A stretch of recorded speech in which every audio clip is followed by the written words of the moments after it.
Gak sekedar memberi nutrisi untuk tubuh kita. Serat-serat alami ini bisa juga kita manfaatkan untuk membuat tali, kertas, hiasan interior, hingga kain. Semua serat serbaguna ini berasal dari tumbuhan dan hewan loh.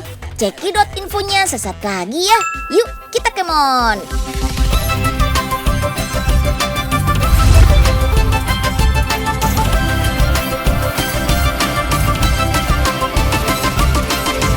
Si Unyil, yuk kita kemon. Buah nanas kaya kandungan serat yang berguna untuk melancarkan pencernaan. Tapi sayangnya buah nanas kan punya kulit tebal dan berduri. Susah lagi dikupasnya. Tenang, Unyil punya solusinya. Ada buah nanas kalengan yang praktis dan siap disantap. Jadi kita bisa tetap mendapatkan manfaat baik nanas tanpa harus repot. Luas kebun nanas ini sekitar 32.000 hektar. Makanya selain mengandalkan tenaga manusia, proses panen juga dilakukan dengan bantuan alat berat. Sekali panen rata-rata bisa menghasilkan 2.000 ton nanas. Nanasnya langsung dimandiin alias dicuci biar segar dengan air klorin agar bakteri tidak dapat berkembang. Pencucian nanas menggunakan semprotan bertekanan tinggi. Nah, karena ukuran nanas masih bervariasi, pisahkan sesuai ukurannya secara otomatis menggunakan mesin grading ini. Dari sini sudah terlihat nih, mana nanas yang dapat diproduksi sesuai standar. Langsung kita kupas kulit nanasnya. Kulit dan mata nanas langsung bersih. Buah nanas yang sudah bersih langsung dikirim ke dalam ruang pengemasan. Untuk menjaga kesegaran dan cita rasa buah nanasnya, beri sirup atau sari buah nanas ke dalam kemasan. Lalu kemas deh. Pabrik buah nanas kalengan ini mampu memproduksi lebih dari 500.000 ton per tahunnya loh.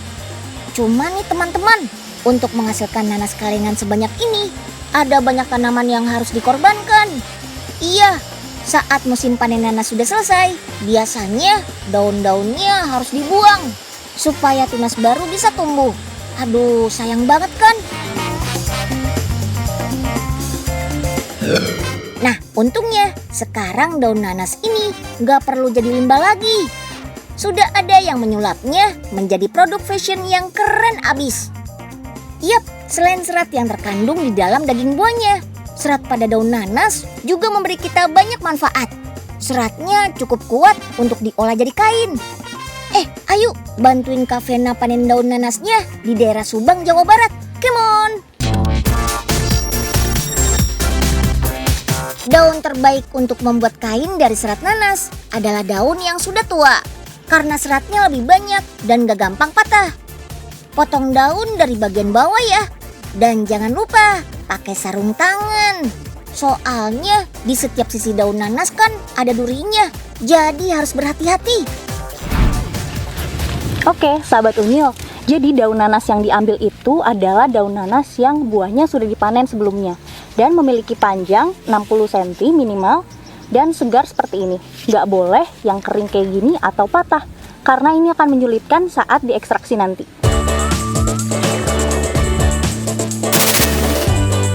Oke deh, panennya sudah. Waktunya menyortir. Pisahkan sesuai ukurannya ya. Ada yang panjang dan pendek. Petani di sekitar wilayah Subang sudah rutin loh menyetor daun-daun nanas ke rumah produksi ini. Selesai sortir, yuk kita ekstraksi daun sesuai ukurannya. Mesin dekortikator ini akan membantu memisahkan serat dan daging daunnya. Ujung atas daun dimasukkan ke dalam mesin sambil ditarik ya. Lakukan juga dengan ujung sebaliknya. Tarik ulur terus sampai sisa serat daunnya saja. Dalam sehari rumah produksi ini bisa mengekstraksi 1,5 sampai 2 kuintal daun nanas. Dari 1 kuintal daun nanas yang diekstraksi, serat yang didapat cuma 2,5 kg saja. Nah, serat-serat ini masih harus dibilas dengan air. Kemudian peras sampai warnanya hijau memudar. Untuk menghilangkan sisa daging daun, seratnya masih harus diserut dulu nih, supaya bersih dan juga lurus. Tuh lihat, warna hijaunya jadi makin pudar deh. Jemur serat-seratnya di bawah sinar matahari supaya warna yang dihasilkan lebih bagus. Kalau dianginkan di dalam ruangan saja, warna seratnya bisa berubah dan bisa cepat busuk juga. Setelah dijemur selama 1-2 hari, warnanya akan berubah menjadi putih gading kayak gini. Inilah warna alami dari seratnya. Nah, sekarang Unyil mau kasih lihat kekuatan serat daun nanas ini nih. Kita bandingkan sama serat pelepah pohon pisang Ambon. Yuk, coba kita tarik. Wah, ternyata serat dari pelepah pisang putus setelah ditarik. Kalau serat daun nanas sudah beberapa kali ditarik, ternyata nggak putus loh. Keren. Oh iya, Unyil juga pernah baca. Saking kuatnya, serat daun nanas bisa digunakan untuk menggantikan fiberglass. Bahkan baja pada struktur bangunan. Wih, yuk pisahkan setiap helai seratnya. Ikat dan gulung terus sampai semua tersambung jadi benang. Lanjut tenun benang-benangnya sampai menjadi kain. Alat tenun ini bisa menghasilkan selembar kain berukuran 180 x 60 cm. Kain dari serat daun nanas ini bisa disulap jadi apa saja. Bisa jadi selendang, rompi, lap tangan, atau kap lampu. Bahkan bisa dibikin jadi produk fashion kekinian. Dengan warna-warna cerah kayak model tie-dye gini.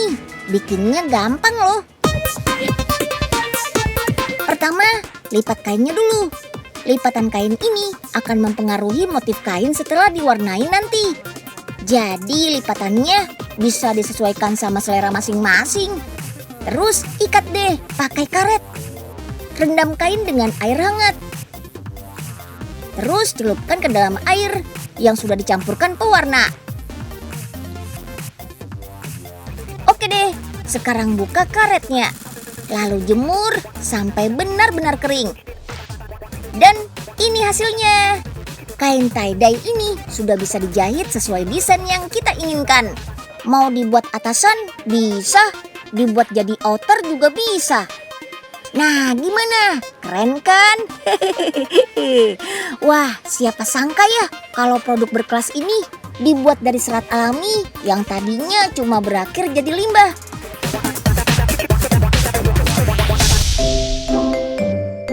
Kulit nanas segini banyak, mau diapain ya? Buahnya udah jus buat se-RT. Sekarang kan lagi zaman manfaatin limbah, Pok. Coba aja dijadiin pajangan lampu. Pajangan lampu mah udah biasa, Nyil. Halo, Pak Tani lagi nanam benih. Lagi pada ngapain nih? Begayaan banget sih pakai pantun segala. Iya, tapi Ai jadi kepikiran nih mau bikin apaan. Gah, diam di sini ya. Jadi model Aye. Wih, emang Oga cocok banget jadi model. Loh, Pak Oga mau diapain, Pok? Tenang aja, Unyil lihat hasilnya ntar. Keren dah pokoknya. Hah? Waduh, Unyil nggak mimpi kan, Pok? Kenapa jadi begini hasilnya? Wah. Tahu gini caranya, Oga nggak mau jadi model.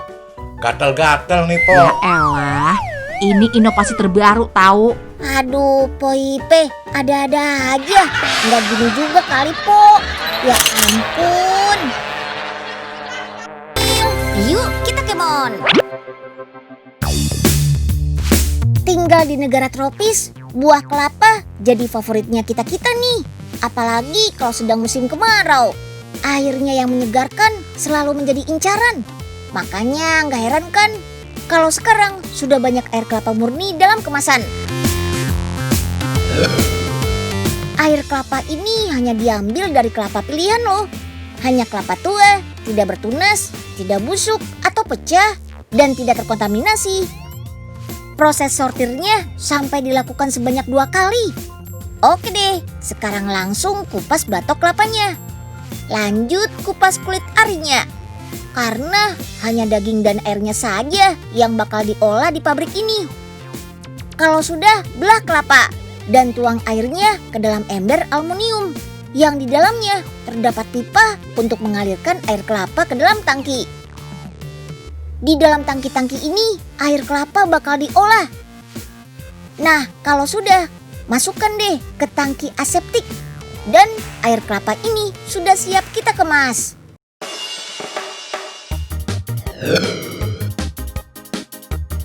Oh iya, teman-teman tahu nggak kalau kelapa punya julukan sebagai pohon kehidupan? Ini karena setiap bagiannya bisa dimanfaatkan. Ya airnya, ya dagingnya, ya sabutnya, bahkan batok kelapa yang jadi limbah pabrik air kelapa kemasan ini.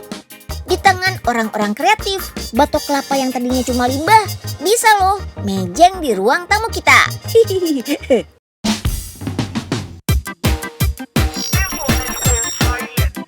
Tuh lihat, ubin yang menghiasi dinding ini murni terbuat dari batok kelapa loh. Keren ya? Hiasan interior dan furniture dari batok kelapa ini dibuat di Cirebon, Jawa Barat. Kepoin pabriknya bareng Unyil yuk, come on! Untuk membuat ubin, batok kelapa utuh bakal dipotong menjadi chip berukuran 3x3 cm. Pastikan chipnya utuh, tidak pecah atau retak ya. Oke deh, waktunya menyusun. Rekatkan chip menggunakan lem kayu. Bagian yang dipakai bisa bagian batok yang cembung atau yang cekungnya saja, sesuai selera. Nah, untuk satu panel ubin, biasanya kita membutuhkan 196 chip. Karena dibuat dari bahan alam, setiap panel ubin ini motifnya nggak ada yang sama persis. Tampilannya bakal berbeda-beda, sesuai tekstur dan serat batok kelapanya. Wih, unik ya. Panel ubin yang sudah direkatkan diangin-anginkan dulu. Baru deh dijemur selama 1 hari supaya lemnya benar-benar kering.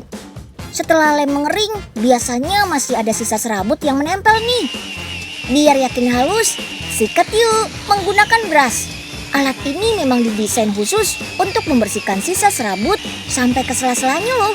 Wih, tuh kan serabut-serabutnya langsung hilang. Ubinnya jadi lebih bersih dan rapi deh. Buat sisi-sisi ubin yang masih belum rata, akan dirapikan dengan mesin cutting. Mesin ini sudah disesuaikan sama ukurannya. Nah, setelah dipotong sisi-sisinya, jadi lebih rata dan seragam kan? Oke deh, sekarang lanjut cat bagian depannya. Warnanya ada banyak, bisa putih, warna natural, atau bahkan warna-warni. Sebelum dikemas, ubinnya harus dicek dulu. Pastikan semua ukurannya sama, nggak ada bagian yang patah dan catnya tidak menguning. Kalau sudah oke semua, tinggal dikemas deh. Dalam satu box ada 6 panel ubin nih. Panel ubin karya anak bangsa ini juga bisa dipasang ke furniture. Nih, Unyil kasih lihat caranya. Pertama, haluskan kembali sisi-sisi ubinnya. Nah, kali ini yang dipakai jadi bagian depan adalah bagian yang cekungnya ya. Oleskan lem kayu di seluruh kerangka furniture. Lalu tempelkan ubinnya. Biar lebih kokoh, kunci dengan paku di setiap pinggirannya. Terakhir, kasih lem lagi di setiap rongga sambungannya. Saat lem sudah mengering, haluskan kembali setiap sisi dan sudut furniture. Bersihkan sisa serabut dan dempul yang masih menempel menggunakan brush. Untuk menyingkirkan sisa debu, gunakan air duster alias alat semprotan angin. Oke deh, sekarang semprotkan cat kayu melamin supaya warna furniture lebih mengkilap.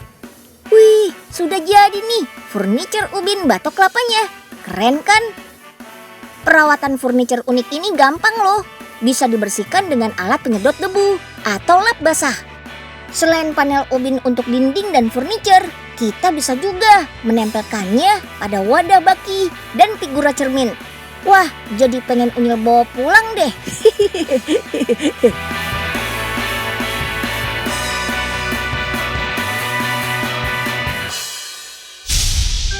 Stop gak? Stop! Udah nyampe rumah Aye. Iya, lupa. Kirain rumahnya udah pindah. Udah, sekarang bantuin Aye. Turunin nih kelapa-kelapanya. Beli kelapa gini pasti mau bikin yang segar-segar ya, Mpok? Enak aja. Ini mau dibikin hiasan rumah gah. Kata si Unyil, biar keren ruangan aye. Macem eco-living gitu gah. Ya elah, gaya amat. Kalau gitu biar Oga deh yang kerjain ya. Tapi gope dulu, Mpok. Ya udah, iya. Yang penting bagus. Kalau jelek, aye kagak mau kasih komisi. Siap, Pok. Serahin aja sama Oga. Nah, gimana, Pok? Hiasan rumahnya sudah jadi belum? Kita lihat aja ntar hasil karyanya Pak Oga, Nyil.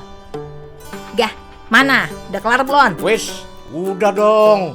Pucuk gabus. Gah. Pantesan aja dari tadi perasaan aye kagak enak. Maksud aye batoknya doang ogah yang dipakai. Iya, itu udah kebelah gitu lagi, Pak. Mana yang kebelah, Den?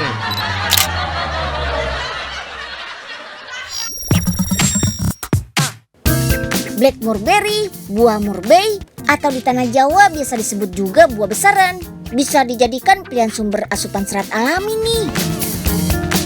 Buah black mulberry yang matang warnanya akan berubah kehitaman seperti ini. Sesuai sama namanya ya. Kalau yang warnanya masih merah, rasanya bakalan kecut banget. Selain dikonsumsi langsung, buah black mulberry ini juga enak loh kalau diolah jadi smoothies. Nah, biar rasanya makin nendang, campur sama buah stroberi, susu kental manis, dan gula ya. Terus tambahin buah black mulberry utuh di atasnya. Yummy nggak tuh?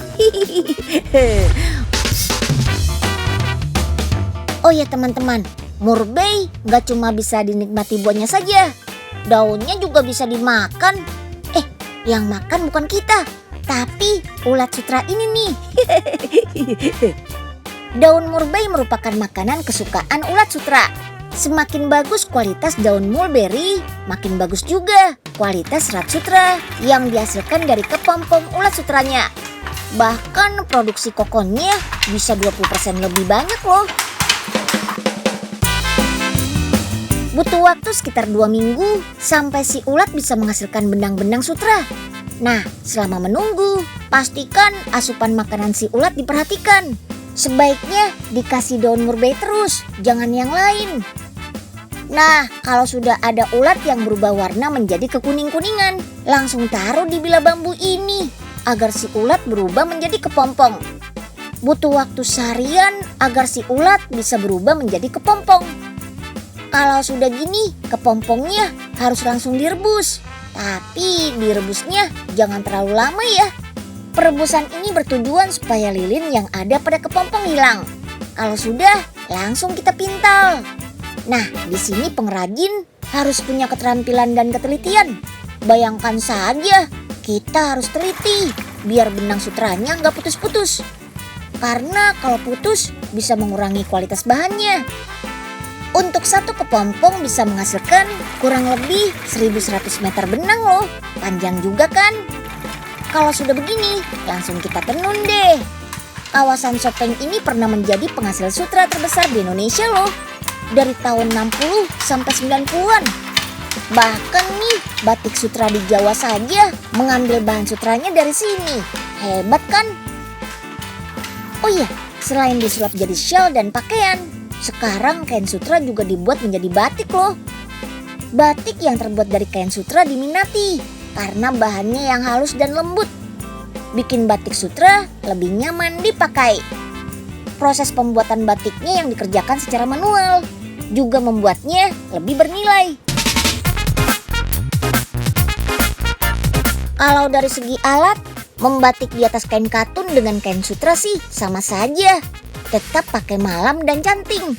Bedanya lebih ke proses ngebatiknya. Harus ekstra sabar dan hati-hati. Soalnya tekstur kain sutra lebih halus dan licin. Kain batik sutra ini bisa dijadikan macam-macam. Bisa menjadi baju, celana. Cuma kebanyakan sih batik sutra dipakai sebagai aksesoris pelengkap seperti shawl atau selendang.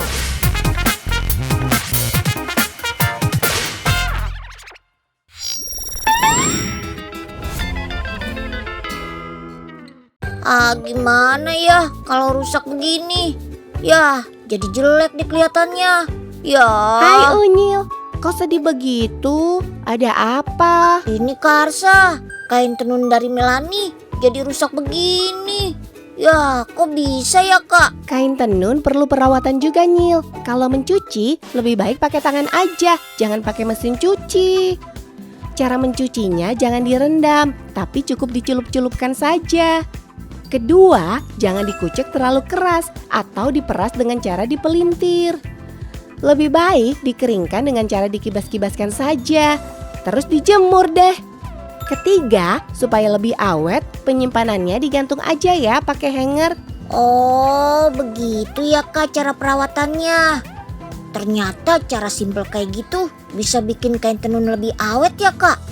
Terima kasih banyak infonya ya Karsa. Iya, betul sekali. Sama-sama. Jangan sedih lagi ya, Nyil. Yuk kita kemon. Kekayaan alam Indonesia yang beraneka ragam gak pernah berhenti menghasilkan produk-produk berkelas yang syarat manfaat. Yang tadinya cuma limbah ternyata bisa disulap menjadi benda-benda bernilai. Tapi gak boleh serakah ya. Kita harus memanfaatkan sumber daya alam ini dengan bijaksana dan melindunginya dengan sekuat tenaga. Oke, dadah.